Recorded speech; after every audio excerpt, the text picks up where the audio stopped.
யார் சீமான் அவர்களை பற்றி ரொம்ப உணர்ச்சி பூர்வமாக பதிவு போட்டாரோ அந்த நபரையே உடனடியாக கூப்பிட்டு சீமான் அவர்களுக்கு எதிராக பேசுற மாதிரி அல்லது ஒரு கான்ட்ரோவர்சியலாக விஷயத்தை பேசுற மாதிரி நம்ம கொண்டு வந்துட்டோம் அப்படின்னா அந்த உறவை முறிச்சிடலாம், அந்த நரேட்டிவை உடைச்சிடலாம். சீமான் அவர்கள்கிட்ட ஒரு பேட்டி கேட்டு பல நாள் கெஞ்சிருக்காரு, பேட்டி கொடுக்கல. இந்த ரெண்டு விஷயம் மிகப்பெரிய அளவில் பாதிச்சதுனால தான் இப்படி வன்மம் பிடித்து கொண்டு இங்க ஆளும் தரப்புல யார் யாரெல்லாம் சீமான் அவர்களை நாம் தமிழர் கட்சியை முடக்கணும் ஒழிக்கணும் அப்படின்னு நினைக்கிறாங்களோ அவர்களோடு கை கோர்த்து கொண்டு டான்ஸ் போட்டுட்டு இருக்கிறாரு முக்தார். வன்மம் தலைக்கேறி.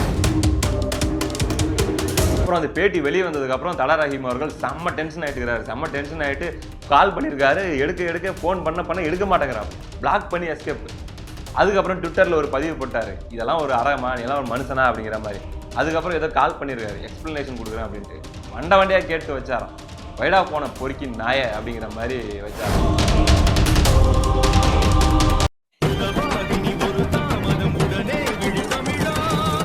அனைவருக்கும் வணக்கம். இந்த வடிவேல் காமெடியில இந்த கிளாமர் அப்பீல் சென்ட் உங்களுக்கு தெரியும்ல, ஒரு குரங்கு, அந்த குரங்கு கிட்ட போய் ஒருத்தராக கடி வாங்கிட்டு வருவாங்க. ஃபர்ஸ்ட் வடிவேல் போயிட்டு வருவார், அடுத்து மயில்சாமி போயிட்டு வருவார்ல, அந்த மாதிரி முக்தார் அவர்கள்கிட்ட போய் கடி வாங்கிட்டு வந்திருக்கிறது இப்போ சமீபத்தில் யார் அப்படின்னா மரியாதைக்குரிய ஐயா தல ரஹீம் அவர்கள். ஆனால் அவர் எந்த அளவுக்கு அவரை ஏமாத்திருக்காப்புல, எந்த அளவுக்கு அவரை கன்வின்ஸ் பண்ணி அதுக்கப்புறம் துரோகம் பண்ணியிருக்காரு அப்படின்லாம் கேட்கும்போது உண்மையிலேயே அவ்வளோ கோபமாகவும், இன்னொரு பக்கம் சி இவனா ஒரு மனுஷனா அப்படிங்கிற மாதிரியும் இருக்குது. ஆனால் இதுக்கு பின்னாடி வெறுமனே தல ரஹீம் அவர்களுக்கும் முக்தார் அவர்களுக்கும் நடந்த இன்டர்வியூ பற்றி மட்டும் நம்ம பேச போகிறது இல்லைங்க.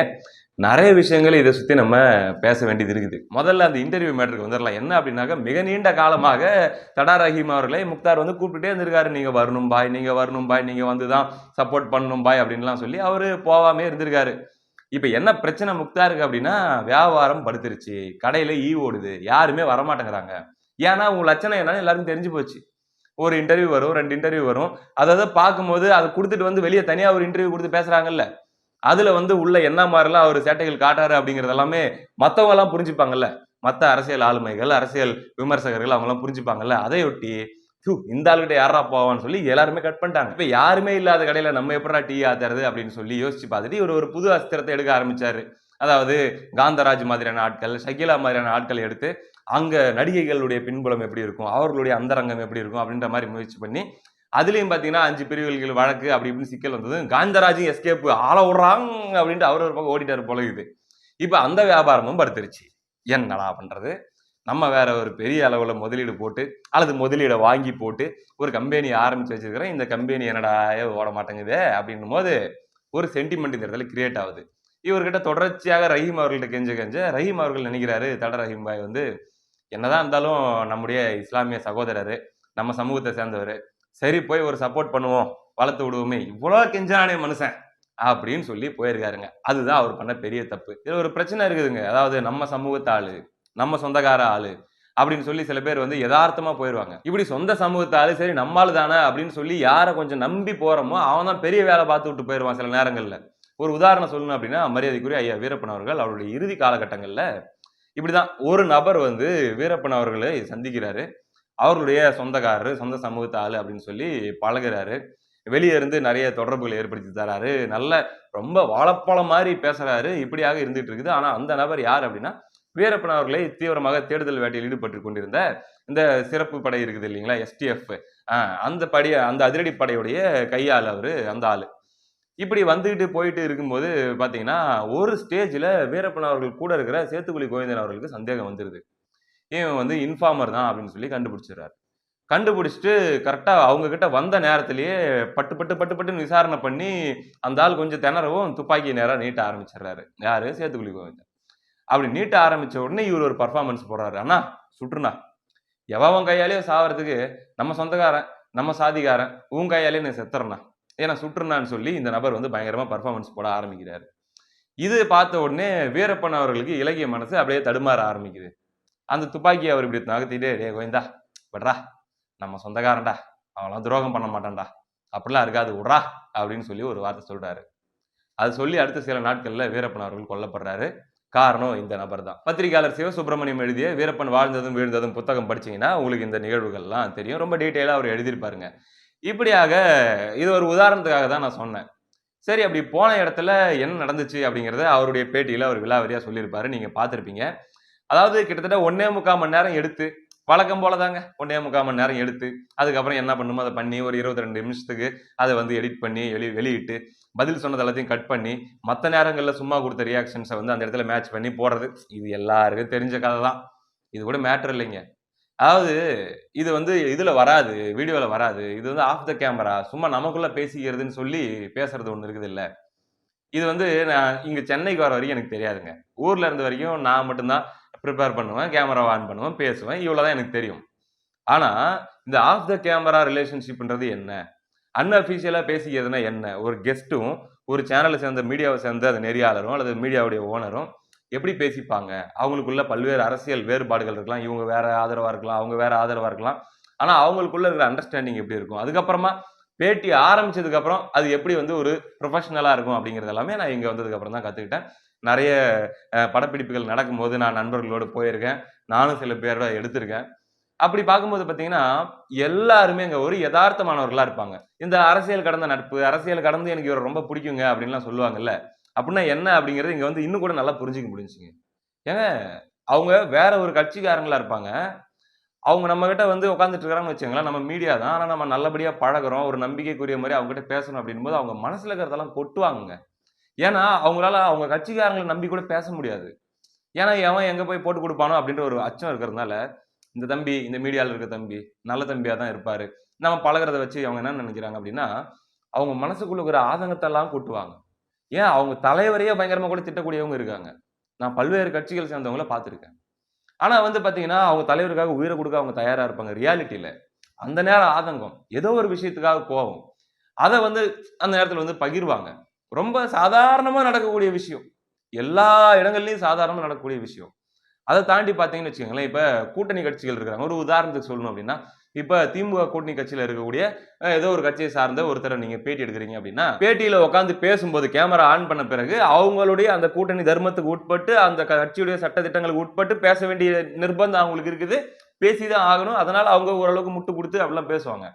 ஆனா கேமரா ஆஃப் பண்ணிட்டு பேசுனீங்க அப்டின்னா, வண்டையா திட்டுவாங்க. இவ்வளவுதான் திட்டுவாங்கன்ட்டுல அப்டி திட்டுவாங்க. இது ரொம்பவே சாதாரணமான விஷயங்க. ஆனா, இப்ப அந்த கூட்டணி பிரியணும்னு நான் ஆசைப்படுறேன்னு வச்சுக்கலாமே. நான் ஆசைப்படுறேன் அப்படின்றதுக்காக, ஆஃப் த கேமரால என்கிட்ட அவங்க கொட்டுனது எல்லாத்தையும், பேசுனது எல்லாத்தையும் நான் ரெக்கார்ட் பண்ணி எடுத்து வெளியிட்டேன்னு வச்சுக்கோங்களேன், இத விட ஒரு கேவலமான துரோகம் வேற எதுவுமே இல்ல. ஏன் அப்படின்னா, இந்த ஊடக தர்மம், ஊடக அறம் அப்படின்லாம் சொல்றாங்கல்ல, அதுக்குள்ள இதுவும் வருது. என்னதான் அவங்க வந்து நமக்கு அப்படியே அல்வா மாரியான ஒரு விஷயத்த வந்து தனிப்பட்ட முறையில அவங்க சொன்னாலுமே கூட, அது நம்மளோட தான் இருக்கணும். ஏன்னா, அவங்க நம்மள நம்பி சொல்றாங்க. அது நம்மள தாண்டி நம்மளுடைய நெருங்கிய நண்பர்களுக்கு கூட நம்ம பகிரக்கூடாது. இத தான் பல பேரும் கடைபிடிக்கிறாங்க. இப்ப ஐயா ஏகலைவன்லாம் இருக்காங்கன்னா, எவ்வளோ பேர் அவர்ட்ட எவ்வளோ விஷயங்கள ஷேர் பண்ணுவாங்க. எல்லாத்தையுமே அவர் வந்து கேமரால சொல்லிட்டு இருக்கிறாரு. இப்படிதான் எல்லாருமே. ஆனா இந்த ஆளு என்ன பண்றாரு அப்படின்னா, அந்த முக்தார்ன்ற நபரு, தடா ரஹீம் அவர்கள கூப்பிட்டு உட்கார வச்சு, அவர்கிட்ட இதெல்லாம் ஆஃப் த கேமரா பாய். இதெல்லாம் வராது பாய். வீடியோல வராது பாய் அப்படின்னு சொல்லி ஏகப்பட்ட விஷயங்கள பேசுறது. ஏகப்பட்ட விஷயங்கள பேசி வாங்குறது. அதுக்கப்புறம் அத மிக்ஸ் பண்றது. எடிட்டிங்ல என்ன பண்றது? அத மிக்ஸ் பண்றது. முதல்ல ஒரு விஷயத்த நான் சொல்லணும் அப்படின்னு ஆசைப்பட்டேன். முக்தார் அப்படிங்கிற ஒரு நபருடைய அந்த வியாபாரம் படுத்துருச்சு. எனக்கு தெரிஞ்சு அரசியல் ஆளுமைகள் இதுக்கு மேல யாரும் மாட்டாங்க. அப்படியும் போவாங்க. ஏன்னா வந்து நான் ரூ. 5000 தரேன், ரூ. 3000 தரேன். ஜஸ்ட் ஒரு 40 நிமிஷம் நீங்க வந்து பேசிட்டு போங்க. அப்படிங்கிற மாரி சில பேருடைய வறுமையோ அல்லது தேவைகளையோ பயன்படுத்தி கூட வந்து சில பேர வந்து கூப்பிடலாம். ஏன் அப்படின்னா, இந்த இந்த ஃபீல்டுல பொறுத்தவரைக்கும் நெறைய பேரு. ஏன்னா அவங்களுக்கும் வாழ்க்கை இருக்குது. அவங்க போய் ஒரு நாளைக்கு 4 சேனல்ல பேட்டி குடுக்குறாங்க அப்படின்னா, அவங்களுக்கு ஒரு நாளே ஓடி போயிரும். அப்ப அந்த நாளுக்குரிய ஒரு மரியாதை நிமித்தமா ஏதோ ஒண்ணு குடுப்பாங்க. அது வந்து இருக்கிறது தான். ரூ. 1500 ரூ. 2000 ரூ. 3000 அப்படின்லாம் இருக்கும்.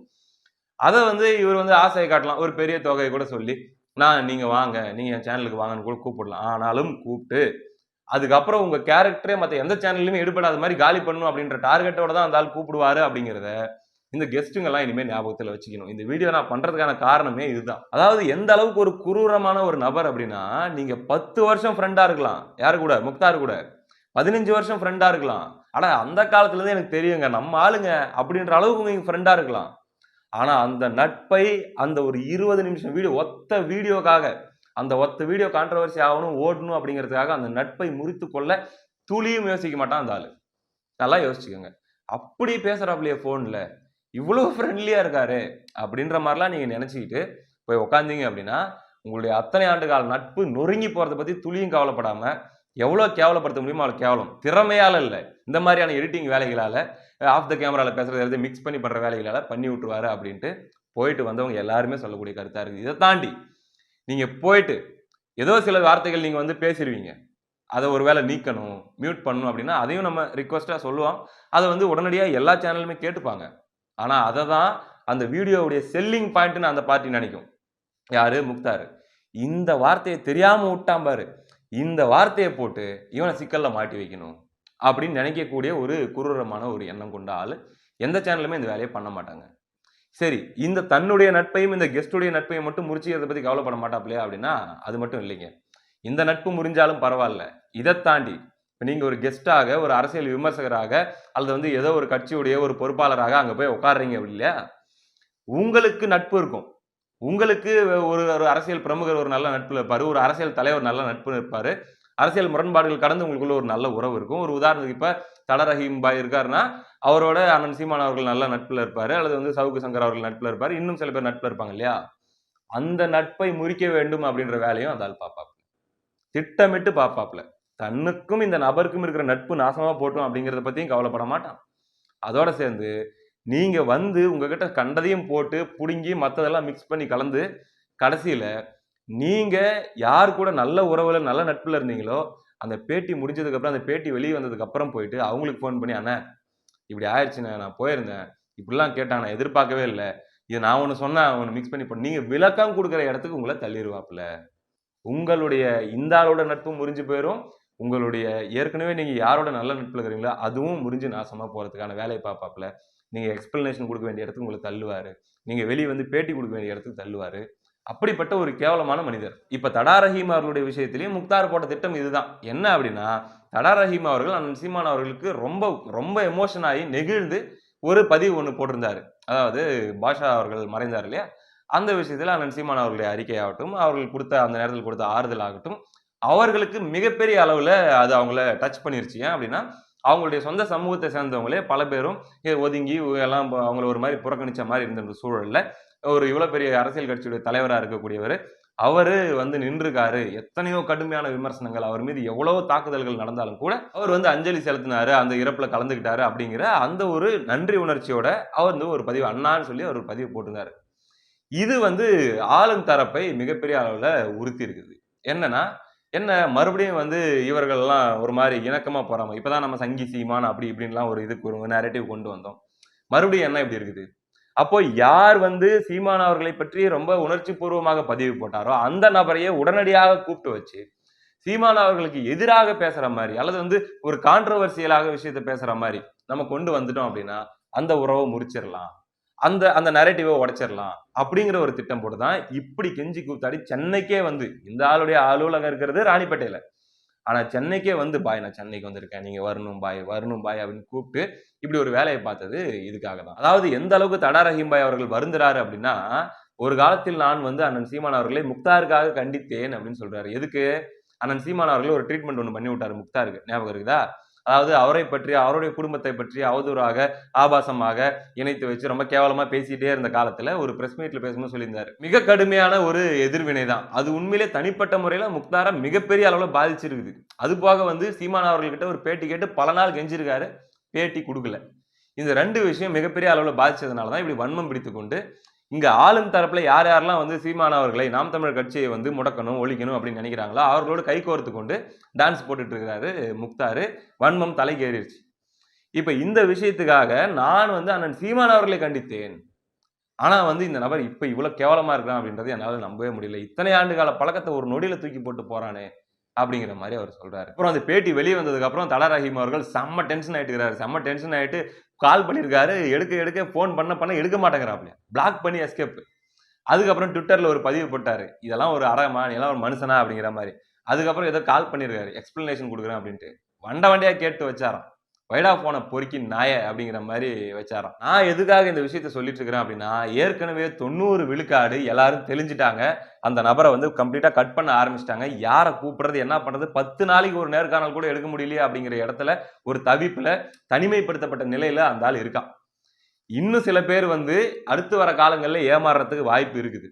நீங்களும் எச்சரிக்கையாக இருந்து கொள்ளுங்கள். உங்களுடைய வெளியே இருக்கிற நட்பும் முறிஞ்சு போயிடும் இந்த நபர்கிட்ட நீங்க போனீங்கன்னா. ஏன்னா அவன் நோக்கம் ரொம்ப ரொம்ப குறுகியது, ரொம்ப ரொம்ப கேவலமானது. உங்களுடைய கருத்துக்களை எடுத்து வெளியே போடுறது அந்த நபருடைய நோக்கம் இல்லை அப்படிங்கிறது தான். முழுக்க முழுக்க பாலியல் சார்ந்து, காமம் சார்ந்து, யார் யாரோட கள்ள உறவு வச்சிருக்கா, யார் யாரோட நின்று போட்டோ எடுத்தா, தனிப்பட்ட முறையில் அவங்க செல்போன்ல என்னென்ன போட்டோலாம் இருந்துச்சு, இந்த மாதிரியான விஷயங்களையும் எடுத்து வச்சுக்கிட்டு இதை பத்தி பேசு, இதை பத்தி பேசு, இதை பத்தி பேசுன்னு பைத்தியம் மாதிரி அங்கேயே வந்து உழன்றுகிட்டு சுழன்றுகிட்டு இருக்கக்கூடிய ஒரு எப்படி சொல்றதுன்னு தெரியல அப்படிப்பட்ட ஒரு நபர். அதனால இப்படிப்பட்ட ஒரு நபருக்கு ஊடகத்துல நீங்க போயிட்டு வந்து வளர்த்து விடணுமா அப்படிங்கிறத நீங்க யோசிச்சுக்கோங்க. ரெண்டாவதாக இவர் ஒரு பெரிய ஆயுதம், இவரை வச்சு வந்து நம்ம நாம் தமிழ் கட்சியை முடக்கிடலாம், அண்ணன் சீமான் அவர்களை முடக்கிடலாம் அப்படி இப்படின்னு சொல்லி இந்த சில பேர் ஒரு பிளான் போட்டுட்டு இருப்பீங்க. திராவிட மாடலை சேர்ந்தவர்கள் மைக் 1 மைக் 2 மைக் 3ன்னு சொல்லி வடிவேல் வந்து அந்த வாக்கி டாக்கி வச்சுக்கிட்டு ஒரு கல்யாணத்தை நிறுத்தத்துக்காக பிளான் போடுவார் தெரியுமா? அந்த மாதிரி அதுல மைக் 1 மைக் 2 தான் இந்த முக்தார் அப்படின்னு வச்சுக்கலாமே. அந்த அந்த ப்ராஜெக்ட் அந்த ஆபரேஷன் எப்படி கடைசியில் முடியுமோ வடிவேலுடைய ஆபரேஷன் அப்படிதான் நீங்க முக்தாரை வச்சு முயற்சி பண்ற ஆபரேஷன்லாம் முடியும். ஏன் அப்படின்னா முக்தாரை ஒரு பொருட்டாக யாரும் மதிப்பதில்லை, முக்தார் கொண்டு வரக்கூடிய தகவல்களையும் யாரும் மதிப்பதில்லை. ஏதோ பயில்வான் ரங்கநாதன் அவர்களுடைய வீடியோ பார்க்குற மாதிரி, அது வந்து ஏதோ ஒரு நிறைய பேர் இருக்கிறாங்க இப்பெல்லாம், சும்மா வருவாங்க வீடியோ போடுவாங்க எல்லாம் உட்காந்து சும்மா பார்த்துட்டு இருப்பாங்க. அப்படி ஒரு பீஸா தான் கூல் சுரேஷுடைய வீடியோ. இப்படி பார்க்குற மாதிரி தான் முக்தாருடைய வீடியோவை மக்கள் பார்க்குறாங்க. அதனால இவரை வச்சு அதாவது இவர் நெறியாளர்களை மட்டும் ஏமாத்தல, ஆடியன்ஸை மட்டும் ஏமாத்தல, முதலாளிகளே ஏமாத்திருக்காரு. இந்த ப்ராஜெக்டை நான் பயங்கரமா பண்ணி கொடுக்குறேன், நீங்க கவலைப்படாதீங்க, இத போடுங்கய்யா போடுங்க, அந்த பையில உண்டு இல்லைன்னு ஆக்கி போடுறேன் அப்படின்னு வடிவேல சொல்ற மாதிரி நீங்க வந்து எனக்கு பார்த்து பண்ணீங்க அப்படின்னா நான் வந்து இப்படி இப்படி பேட்டி எடுத்து அப்படி இப்படி பண்ணி அந்த ஆள் அப்படி காலி பண்ணிடுறேன் அப்படிங்கிற மாதிரி சொல்லி அந்த திராவிட மாடல்ல யார் வந்து முக்தாரை வச்சு இந்த ஆபரேஷனை பண்ணணும், இந்த சீப்பை வச்சு அந்த கல்யாணத்தை நிறுத்தணும் அப்படின்னு முயற்சி பண்றீங்களோ உங்ககிட்டயும் ஆட்டையை போட்டுட்டு உங்களையும் ஏமாத்திட்டு இருக்கிறாரு. அதனால அந்த பிரின்சிப்பை கட்டு பண்ணுங்க. 5 பைசாக்கு பிரயோஜனம் இல்லை. வேற யாராச்சும் உருப்படியான திறமை உள்ள வேற யாரையாச்சும் நீங்க உங்க ஆபரேஷனுக்கு பயன்படுத்துங்க. ஆபரேஷன் சீமான், ஆபரேஷன் 2026 இந்த மாதிரி எதுவா இருந்தாலும் வேற யாரையாச்சும் பயன்படுத்துங்க. இவர் அதுக்கு சரிப்பட்டு வரமாட்டாரு. இவருக்கு வந்து காந்தராஜ் இவருடைய ஆடியன்ஸே வேற, அந்த ஆடியன்ஸ் இவர்கிட்ட எதிர்பார்க்கறதே வேற, அதை அவர் கொடுத்துட்டு போறாரு. அரசியலுக்குள்ளெல்லாம் இந்த நபரை கொண்டு வராதீங்க. அரசியலுக்கு இந்த நபருக்கு சம்பந்தம் இல்லை, அது வேற ஒரு சேனல் அது. ஆமா, அதனால வந்து அந்த அந்த தொழிலை வேணா பார்த்துட்டு போட்டோம். அரசியல் மாதிரி பெரிய பெரிய சீரியஸான விஷயங்களுக்கெல்லாம் இந்த மாதிரி பர்சன்ஸை கொண்டு வராதீங்க என்று கூறிக்கொண்டு விடைபெறுகிறேன். அடுத்த காணொலியில் சந்திப்போம். நன்றி.